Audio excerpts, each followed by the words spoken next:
আল্লাহর ওয়াস্তে সুদের চাকরিটা ছেড়ে দেই ভাই, আল্লাহর ওয়াস্তে ছেড়ে দেই, সুদের চাকরি ছেড়ে দেই। আল্লাহর হাতে আমার রিজিক, আল্লাহই খাওয়াবেন ইনশাআল্লাহ। সারা দুনিয়ার লক্ষ কোটি মাখলুককে আল্লাহ যদি খাওয়াতে পারেন, আমাকেও সুদ ছাড়া খাওয়াতে পারেন। খালি ধৈর্য ধরেন, রিজিক আসবেই ইনশাআল্লাহ। আর যেখানে ঘুষ সেখানে নাই, যেখানে ঘুষ সেখানে আমি নাই। এখানে ভাই যদি কোনো সরকারি কর্মকর্তা থাকেন বা কেউ যদি ঘুষের সাথে সম্পৃক্ত থাকেন, সরকারি বেসরকারি যেই হন, আজকে রাত্রে বাসায় গিয়ে খাস তওবা করে নেন। আল্লাহ, আমি জীবনে যত অর্থনৈতিক অন্যায় করেছি আমাকে মাফ করুন। আল্লাহ পাক মাফ করে দিবেন ইনশাআল্লাহ। এবং আগামী জীবনে ঘুষমুক্ত জীবন যাপন করার চেষ্টা করি, আল্লাহ তৌফিক দান করুন। অমুসলিমরা এখন এইসব সংস্কৃতি মেনে চলে, মুসলিমরা কেন মানবে না? মানা উচিত কিনা? আল্লাহ তৌফিক দান করুন। আর ব্যবসার মধ্যে কিন্তু অনেক রিজিক আছে, 10 ভাগের 9 ভাগই কোথায়? ব্যবসায়। শুধু চাকরির পিছনেই ছুটবেন না। আর চাকরি যদি করেন, অনেস্টির সাথে করবেন, উদ্যোক্তা হন, অর্থনৈতিকভাবে নিজেকে স্বাবলম্বী করার চেষ্টা করেন, তারপরে বিয়ে শাদী করতে যান। আল্লাহ পাক তৌফিক দান করুন। না হলে ছেলে মানুষের সম্মান কমে যায়, ছেলে মানুষকে হাত পাততে হলেই সম্মান কমে যায়। তো প্রিয় ভাইরা, 4 নম্বর নসিহত খুব সংক্ষিপ্ত করে, আমাদের রিজিক হতে হবে কি ভাই? হালাল।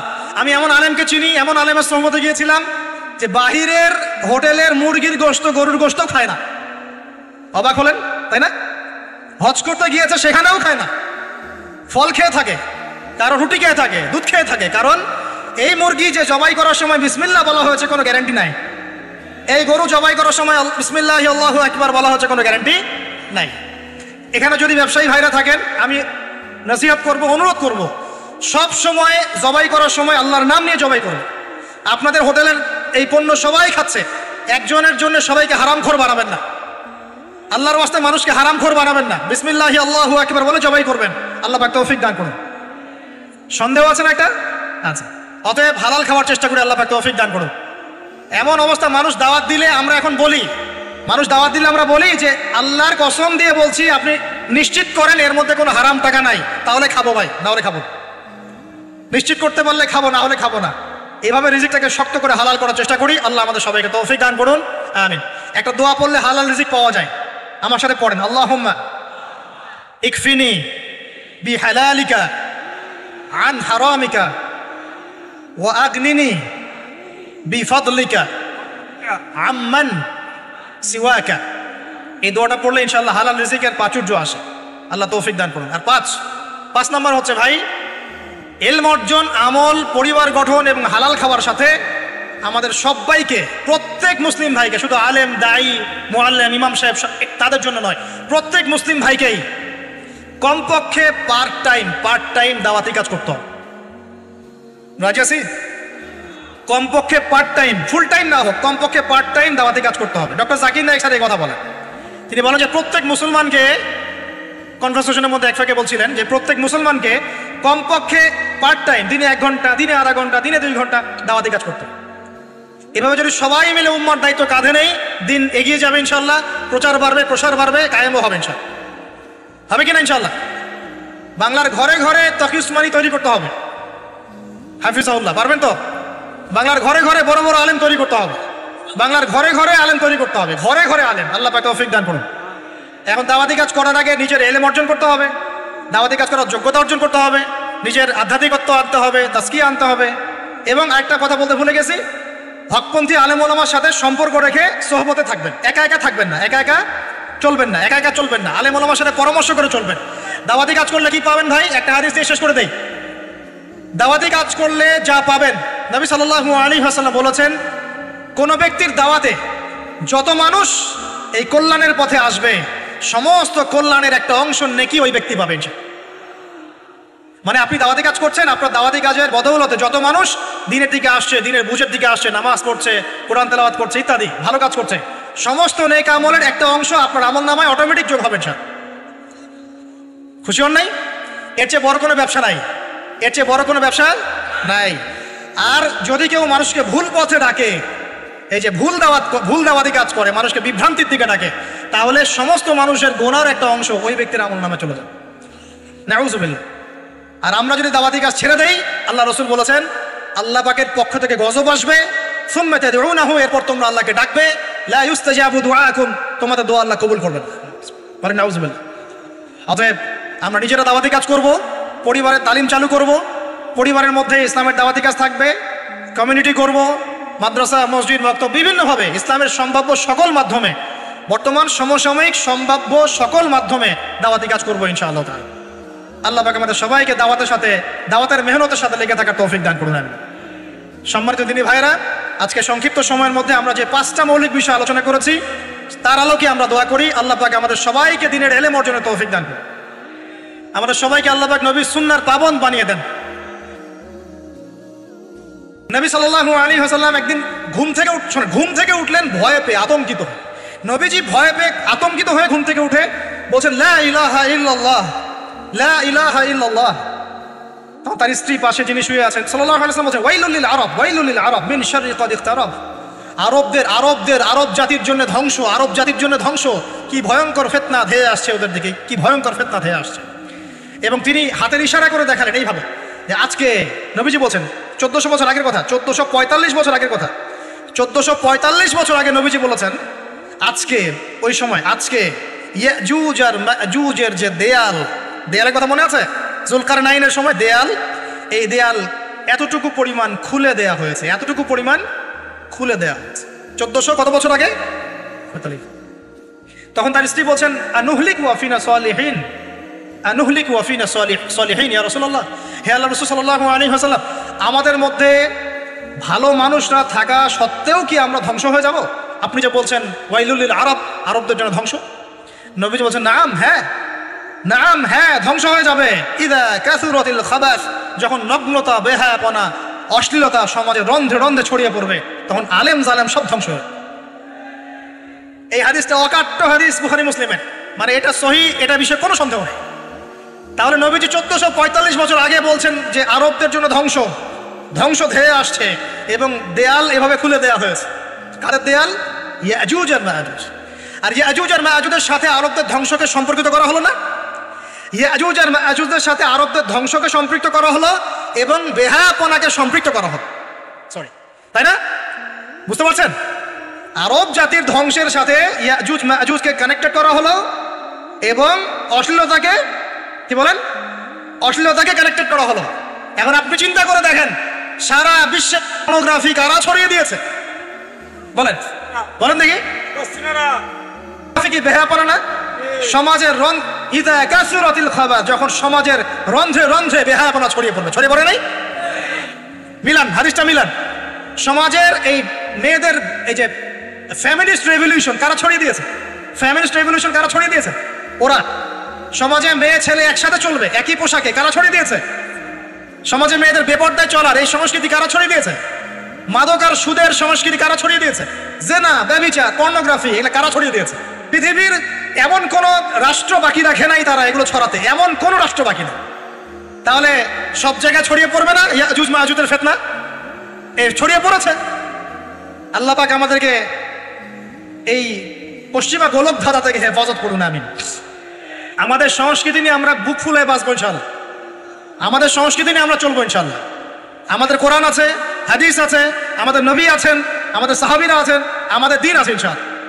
আমাদের অন্য কাউকে প্রয়োজন আছে? এই যে প্রযুক্তিগত কথাগুলো বললাম, একটু মাথা খাটান, এগুলো আমরাই তৈরি করতে পারবো ইনশাআল্লাহ। সব ঢেলে সাজানো যাবে ইনশাআল্লাহ তাআলা। আল্লাহ পাক আমাদেরকে বোঝার তৌফিক দান করুন। তাহলে 1 নাম্বার কি বলেছিলাম ভাই? ইলম অর্জন। 2 নাম্বার ইলম অনুযায়ী আমল। আর এই আমলটাকে শুধু ব্যক্তি জীবনে না, জীবনের সব ক্ষেত্রে আল্লাহ কবুল করুন। 3 নাম্বার নিজের পরিবারের যত্ন নিন।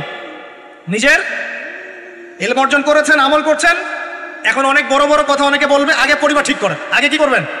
ব্যাস, পরিবার বলতে আপনার স্ত্রী সন্তান। কারণ বাবা মাকে দাওয়াত দেওয়া যাবে, বাবা মাকে গালমন্দ করা যাবে না, বকাঝকা করা যাবে না। বাবা নামাজ পড়েন, আপনি কি মাই দিতে পারবেন? মা নামাজ পড়েন, আপনি কি মাই দিতে পারবেন? পারবেন না। তবে এই যুগে কিছু হতভাগা আছে, এরা বাপ মাকে গায়ে হাত তোলে না। এই যুগে এমন কিছু হতভাগা ছেলে মেয়ে জন্ম হয়েছে, আল্লাহ মাফ করুক, এরা পিতামাতার সাথেও কি জঘন্য আচরণ করে। পিতামাতা দোয়া নিবেন, যাদের সাথে পিতামাতা দোয়া থাকে জীবনে সফল হবে ইনশাআল্লাহ।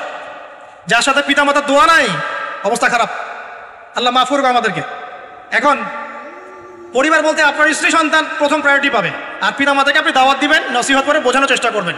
আপনার সন্তান যদি 10 বছর বয়সে নামাজ না পড়ে, তখন তাকে আপনি পিটাতে পারবেন, কিন্তু আপনি বাবাকে মারবেন পারবেন? আর পরিবারের কিছু বিষয়, এটা আপনি পাবেন প্যারেন্টিং বইয়ের মধ্যে।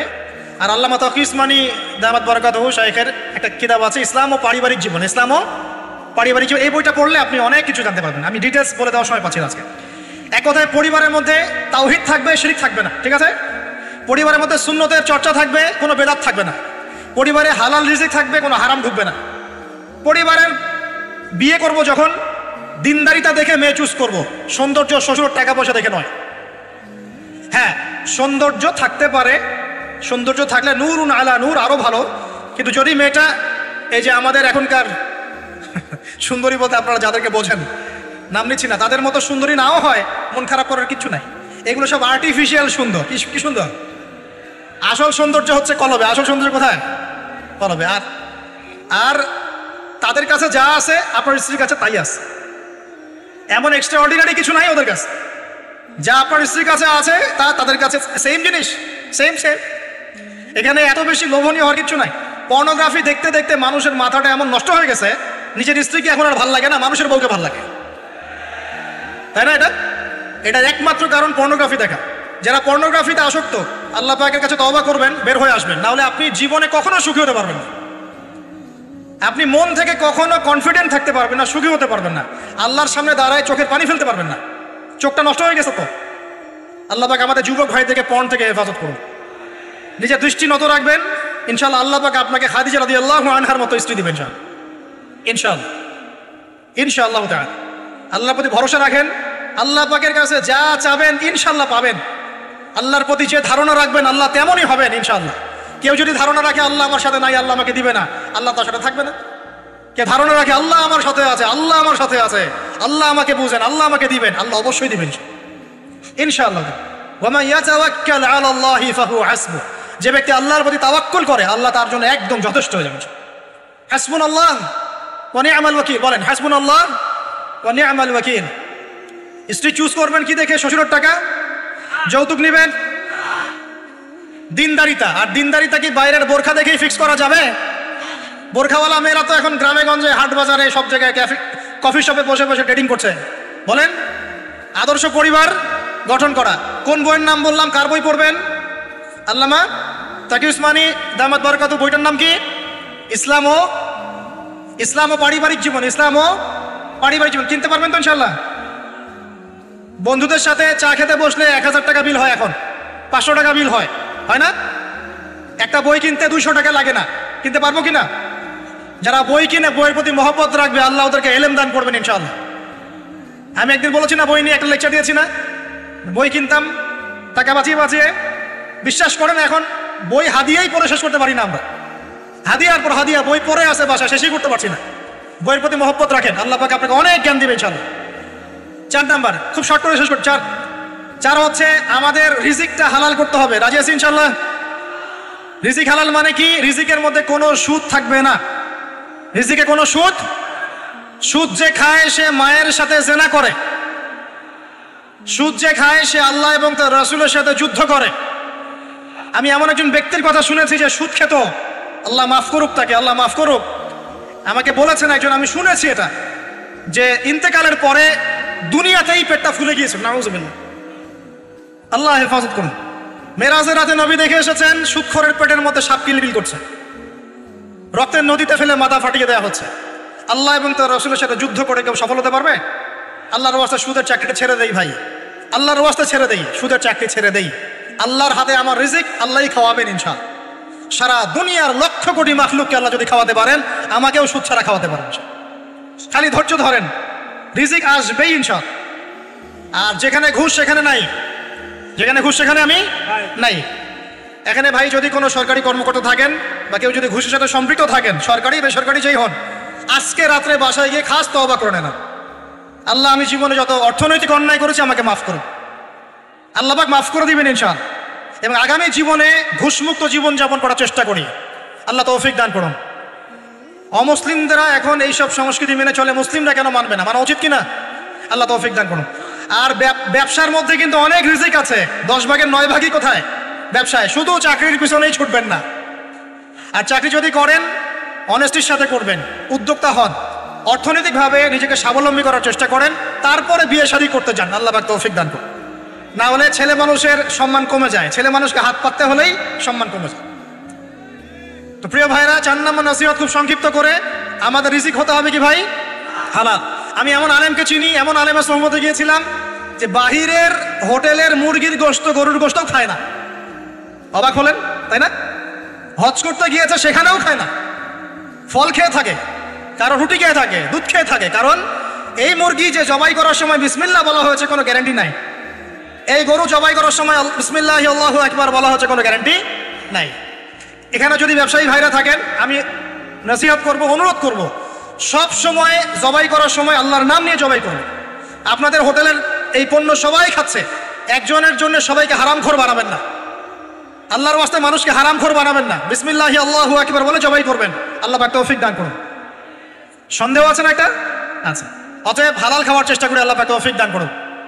এমন অবস্থা, মানুষ দাওয়াত দিলে আমরা এখন বলি, আমরা বলি যে আল্লাহর কসম দিয়ে বলছি, আপনি নিশ্চিত করেন এর মধ্যে কোনো হারাম টাকা নাই, তাহলে খাবো ভাই, না হলে খাবো।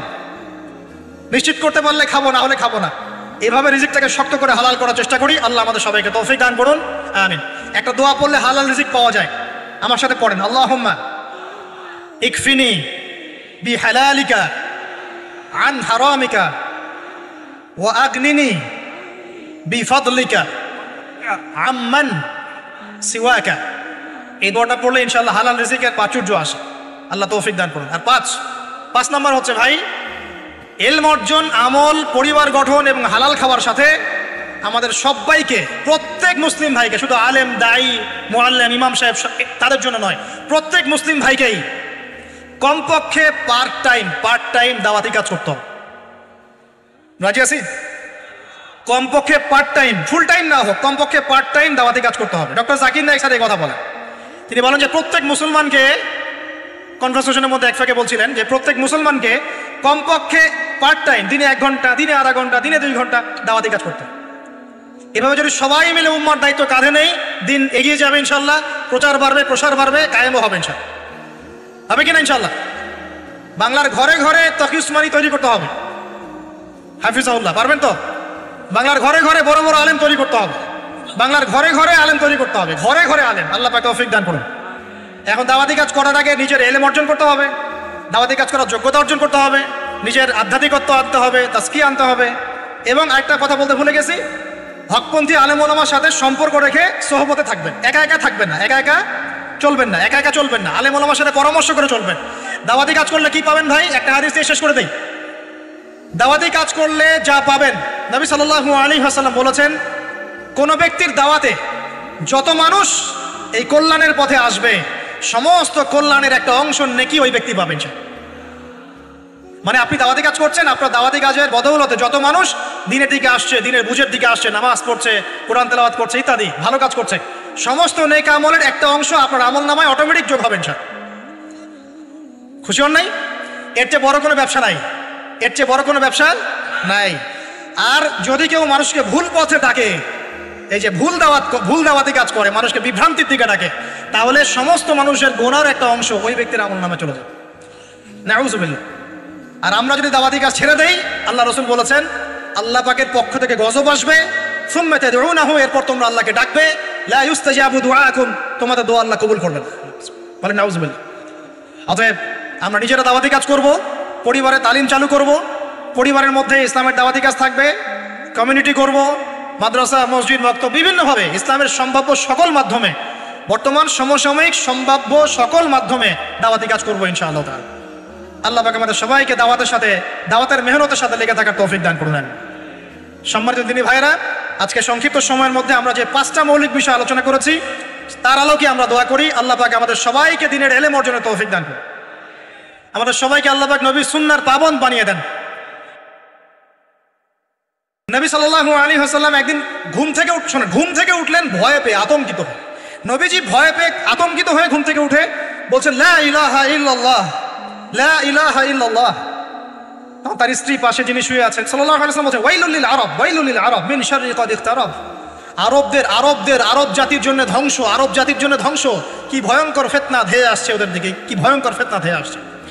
এবং তিনি হাতের ইশারা করে দেখালেন এইভাবে যে আজকে, নবীজি বলছেন 1400 বছর আগের কথা, 1445 বছর আগের কথা, 1445 বছর আগে নবীজি বলেছেন, আজকে ওই সময়, আজকে ইয়াজুজ আর মাজুজের যে দেয়ালের কথা মনে আছে?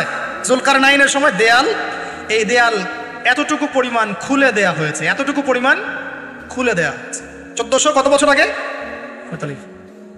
তখন তার স্ত্রী বলছেন আনুহলিক ওয়াফিনা সালিহিন, আনুহলিক ওয়াফিনা সালিহিন ইয়া রাসূলুল্লাহ, হে আল্লাহর রাসূল সাল্লাল্লাহু আলাইহি ওয়াসাল্লাম, আমাদের মধ্যে ভালো মানুষরা থাকা সত্ত্বেও কি আমরা ধ্বংস হয়ে যাব? আপনি যে বলছেন ওয়াইলুল লিল আরব, আরবদের জন্য ধ্বংস। নবীজি বলছেন নাম হ্যাঁ ধ্বংস হয়ে যাবে। ইদা কাসুরাতিল খাবাস, যখন নগ্নতা, বেহায়াপনা, অশ্লীলতা সমাজে রন্ধ্রে রন্ধ্রে ছড়িয়ে পড়বে, তখন আলেম জালেম সব ধ্বংস হবে। এই হাদিসটা অকাট্য হাদিস বুখারী মুসলিমের, মানে এটা সহিহ, এটা বিষয়ে কোনো সন্দেহ নেই। তাহলে নবীজি 1445 বছর আগে বলছেন যে আরবদের জন্য ধ্বংস ধেয়ে আসছে, এবং দেয়াল এভাবে খুলে দেয়া হয়েছে। কাদের দেয়াল? ইয়াজুজ আর মাজুজ। আর ইয়াজুজ আর মাজুজের সাথে আরবদের ধ্বংসকে সম্পর্কিত করা হলো না? ইয়াজুজ আর মাজুজের সাথে আরবদের ধ্বংসকে সম্পৃক্ত করা হলো এবং বেহায়াপনাকে সম্পৃক্ত করা হলো, তাই না? বুঝতে পারছেন? আরব জাতির ধ্বংসের সাথে ইয়াজুজ মাজুজকে কানেক্টেড করা হলো এবং অশ্লীলতাকে, কি বলেন, অশ্লীলতাকে কানেক্টেড করা হলো। এখন আপনি চিন্তা করে দেখেন, সারা বিশ্বে পর্নোগ্রাফি কারা ছড়িয়ে দিয়েছে? বলেন দেখি। কি বেহায়াপনা না? সমাজের ইদা কাসুরাতিল খাবাস, যখন সমাজের রন্ধ্রে রন্ধ্রে বেহায়াপনা ছড়িয়ে পড়ে নাই? মিলান, হাদিসটা মিলান। সমাজের এই মেয়েদের এই যে ফ্যামিলিস্ট রেভলিউশন কারা ছড়িয়ে দিয়েছে? ওরা। সমাজে মেয়ে ছেলে একসাথে চলবে একই পোশাকে, কারা ছড়িয়ে দিয়েছে? সমাজে মেয়েদের বেপর্দায় চলার এই সংস্কৃতি কারা ছড়িয়ে দিয়েছে? মাদক আর সুদের সংস্কৃতি কারা ছড়িয়ে দিয়েছে? জেনা, ব্যভিচার, পর্নোগ্রাফি, এগুলো কারা ছড়িয়ে দিয়েছে?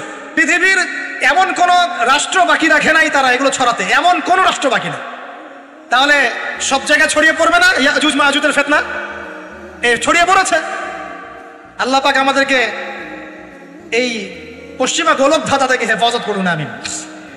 আমাদের সংস্কৃতি নিয়ে আমরা বুক ফুলে বাঁচবো ইনশাল্লাহ, আমাদের সংস্কৃতি নিয়ে আমরা চলবো ইনশাল্লাহ। আমাদের কোরআন আছে, হাদিস আছে, আমাদের নবী আছেন, আমাদের সাহাবীরা আছেন, আমাদের দিন আছে ইনশাল্লাহ। আমাদের অন্য কাউকে প্রয়োজন আছে? এই যে প্রযুক্তিগত কথাগুলো বললাম, একটু মাথা খাটান, এগুলো আমরাই তৈরি করতে পারবো ইনশাল্লাহ। সব ঢেলে সাজানো যাবে ইনশাআল্লাহ তাআলা। আল্লাহ পাক আমাদেরকে বোঝার তৌফিক দান করুন। তাহলে 1 নাম্বার কি বলেছিলাম ভাই? ইলম অর্জন। 2 নাম্বার ইলম অনুযায়ী আমল। আর এই আমলটা কি শুধু ব্যক্তি জীবনে না, জীবনের সব ক্ষেত্রে? আল্লাহ কবুল করুন। 3 নাম্বার নিজের পরিবারের যত্ন নিন। নিজের ইলম অর্জন করেছেন, আমল করছেন, এখন অনেক বড় বড় কথা অনেকে বলবে, আগে পরিবার ঠিক করেন। আগে কি করবেন? ব্যাস, পরিবার বলতে আপনার স্ত্রী সন্তান। কারণ বাবা মাকে দাওয়াত দেওয়া যাবে, বাবা মাকে গালমন্দ করা যাবে না, বকাঝকা করা যাবে না। বাবা নামাজ পড়েন, আপনি কি মাইতে দিতে পারবেন? মা নামাজ পড়েন, আপনি কি মাইতে দিতে পারবেন না। তবে এই যুগে কিছু হতভাগা আছে, এরা বাপ মাকেও গায়ে হাত তোলে না। এই যুগে এমন কিছু হতভাগা ছেলে মেয়ে জন্ম হয়েছে, আল্লাহ মাফ করুক, এরা পিতামাতার সাথেও কি জঘন্য আচরণ করে। পিতামাতা দোয়া নিবেন, যাদের সাথে পিতামাতার দোয়া থাকে জীবনে সফল হবে ইনশাআল্লাহ। যার সাথে পিতামাতার দোয়া নাই, অবস্থা খারাপ। আল্লাহ মাফ করুক আমাদেরকে। এখন পরিবার বলতে আপনার স্ত্রী সন্তান প্রথম প্রায়োরিটি পাবে, আর পিতামাতাকে আপনি দাওয়াত দিবেন, নসিহত করে বোঝানোর চেষ্টা করবেন। আপনার সন্তান যদি 10 বছর বয়সে নামাজ না পড়ে, তখন তাকে আপনি পিটাতে পারবেন, কিন্তু আপনি বাবাকে পারবেন। আর পরিবারের কিছু বিষয় এটা আপনি পাবেন প্যারেন্টিং বইয়ের মধ্যে। আর আল্লামা তাকি উসমানী দামাত বারাকাতুহু শাইখের একটা কিতাব আছে, ইসলাম ও পারিবারিক জীবন। এই বইটা পড়লে আপনি অনেক কিছু জানতে পারবেন। আমি ডিটেলস বলে দেওয়ার সময় পাচ্ছি আজকে। এক কথায়, পরিবারের মধ্যে তাওহীদ থাকবে, শিরক থাকবে না, ঠিক আছে? পরিবারের মধ্যে সুন্নতের চর্চা থাকবে, কোনো বেদাত থাকবে না।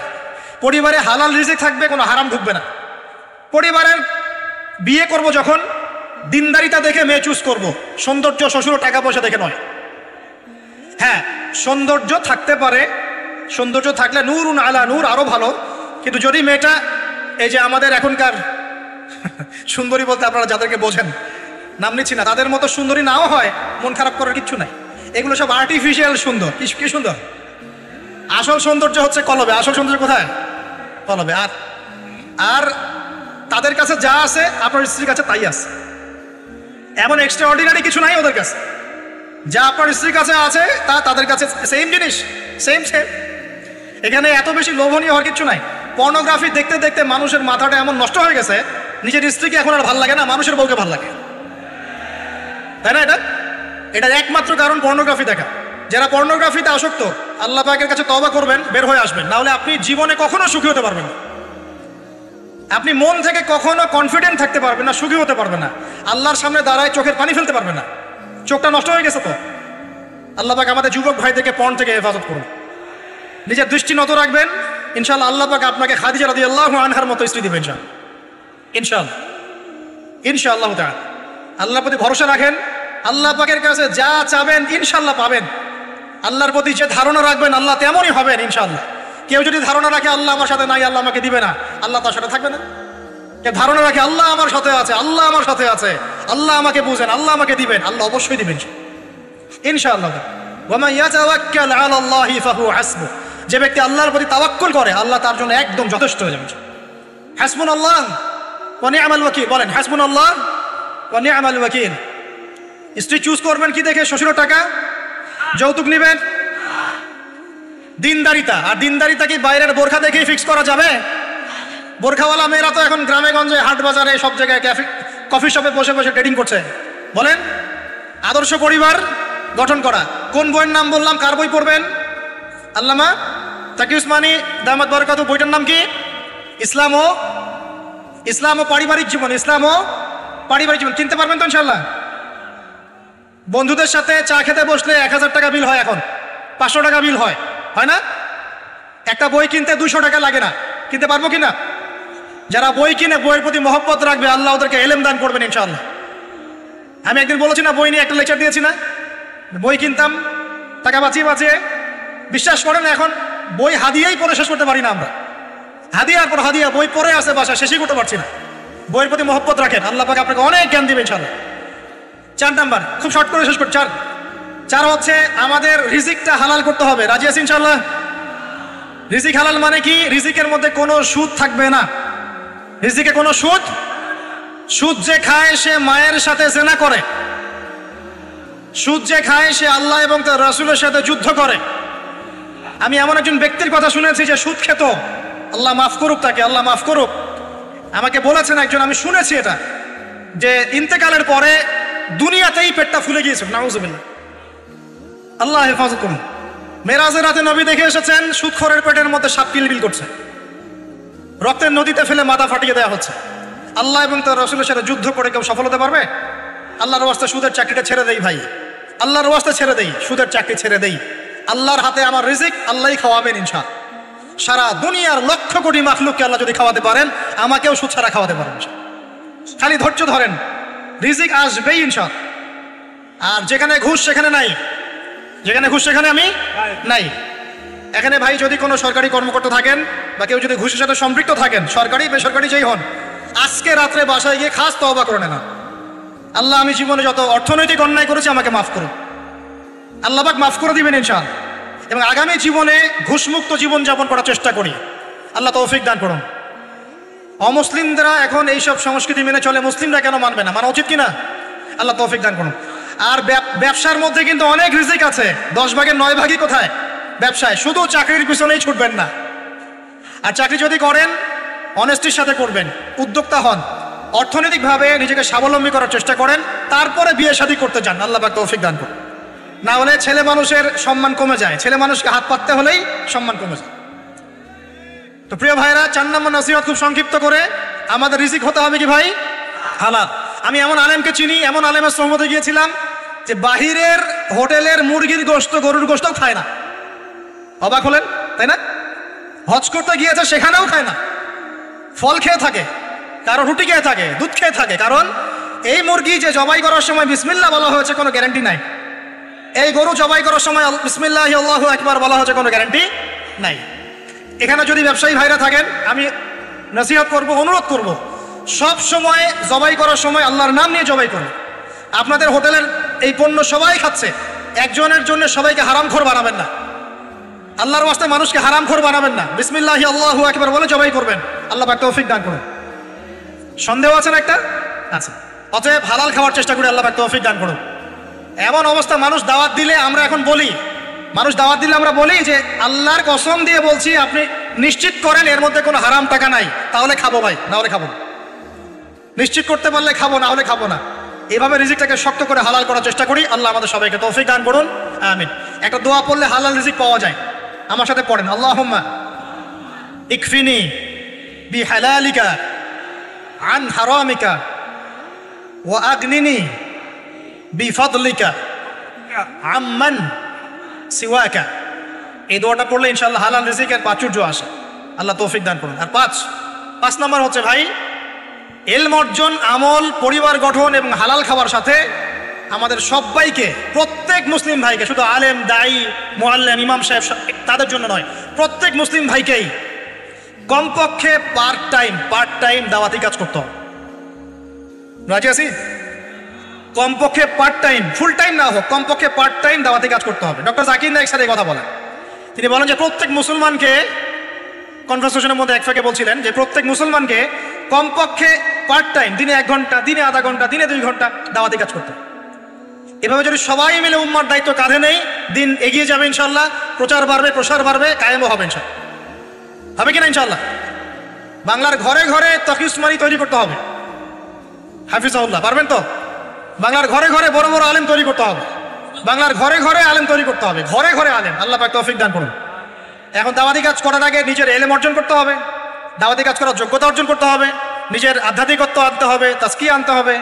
এবং আরেকটা কথা বলতে ভুলে গেছি, হকপন্থী আলেম ওলামার সাথে সম্পর্ক রেখে সোহবতে থাকবেন, একা একা থাকবেন না, একা একা চলবেন না, একা একা চলবেন না, আলেম ওলামার সাথে পরামর্শ করে চলবেন। দাওয়াতি কাজ করলে কি পাবেন ভাই? একটা হাদিস দিয়ে শেষ করে দেই।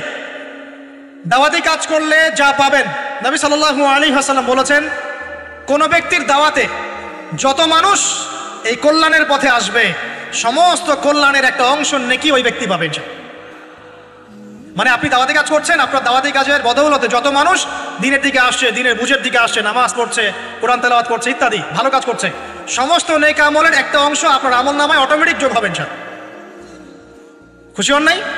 এর চেয়ে বড় কোনো ব্যবসা নাই, এর চেয়ে বড় কোনো ব্যবসা নাই। আর যদি কেউ মানুষকে ভুল পথে ডাকে, এই যে ভুল দাওয়াতি কাজ করে, মানুষকে বিভ্রান্তির দিকে ডাকে, তাহলে সমস্ত মানুষের গুনার একটা অংশ ওই ব্যক্তির আমল নামে চলে যাবে, নাউযুবিল্লাহ। আর আমরা যদি দাওয়াতি কাজ ছেড়ে দেই, আল্লাহ রাসূল বলেছেন আল্লাহ পাকের পক্ষ থেকে গজব আসবে, সুম্মা তাদউনাহু, এরপর তোমরা আল্লাহকে ডাকবে, লা ইউস্তাজাবু দুআকুম, তোমাদের দোয়া আল্লাহ কবুল করবেন, বলেন নাউযুবিল্লাহ। অতএব আমরা নিজেরা দাওয়াতি কাজ করব, পরিবারে তালিম চালু করব, পরিবারের মধ্যে ইসলামের দাওয়াতি কাজ থাকবে, কমিউনিটি করব, মাদ্রাসা, মসজিদ, মক্তব, বিভিন্নভাবে ইসলামের সম্ভাব্য সকল মাধ্যমে, বর্তমান সমসাময়িক সম্ভাব্য সকল মাধ্যমে দাওয়াতি কাজ করবো ইনশাআল্লাহ তাআলা। আল্লাহ পাক আমাদের সবাইকে দাওয়াতের মেহনতের সাথে লেগে থাকার তৌফিক দান করুন। সম্মানিত দিনী ভাইরা, আজকে সংক্ষিপ্ত সময়ের মধ্যে আমরা যে 5টা মৌলিক বিষয় আলোচনা করেছি, তার আলোকে আমরা দোয়া করি আল্লাহ পাক আমাদের সবাইকে দিনের ইলম অর্জনের তৌফিক দান করুন। আমাদের সবাইকে আল্লাহ পাক নবীর সুন্নাহর পাবন্দ বানিয়ে দেন। নবী সাল্লাল্লাহু আলাইহি ওয়াসাল্লাম একদিন ঘুম থেকে উঠলেন ভয়ে পেয়ে, আতঙ্কিত হয়ে। নবীজি ভয়ে পেয়ে আতঙ্কিত হয়ে ঘুম থেকে উঠে বলছেন, লা ইলাহা ইল্লাল্লাহ, লা ইলাহা ইল্লাল্লাহ। তখন তার স্ত্রী পাশে যিনি শুয়ে আছেন সাল্লাল্লাহু আলাইহি ওয়াসাল্লাম বলছেন, ওয়াইলুল লিল আরব, ওয়াইলুল লিল আরব মিন শাররি কাদ ইখতারাব। আরব জাতির জন্য ধ্বংস, আরব জাতির জন্য ধ্বংস, কি ভয়ঙ্কর ফিতনা ধেয়ে আসছে ওদের দিকে, কি ভয়ঙ্কর ফিতনা ধেয়ে আসছে। এবং তিনি হাতের ইশারা করে দেখালেন এইভাবে যে আজকে, নবীজি বলছেন 1400 বছর আগের কথা, 1445 বছর আগের কথা, 1445 বছর আগে নবীজি বলেছেন, আজকে, ওই সময়, আজকে ইয়াজুজ আর মাজুজের যে দেয়ালের কথা মনে আছে? জুলকারনাইনের সময় দেয়াল, এই দেয়াল এতটুকু পরিমাণ খুলে দেয়া হয়েছে, এতটুকু পরিমাণ খুলে দেয়া হয়েছে 1400 কত বছর আগে? তখন তার স্ত্রী বলছেন, আনুহলিক ওয়াফিনা সালিহিন, আনুহলিক ওয়াফিনা সালিহিন ইয়া রাসূলুল্লাহ, হে আল্লাহর রাসূল সাল্লাল্লাহু আলাইহি ওয়াসাল্লাম, আমাদের মধ্যে ভালো মানুষরা থাকা সত্ত্বেও কি আমরা ধ্বংস হয়ে যাব? আপনি যে বলছেন ওয়াইলুল লিল আরব, আরবদের জন্য ধ্বংস।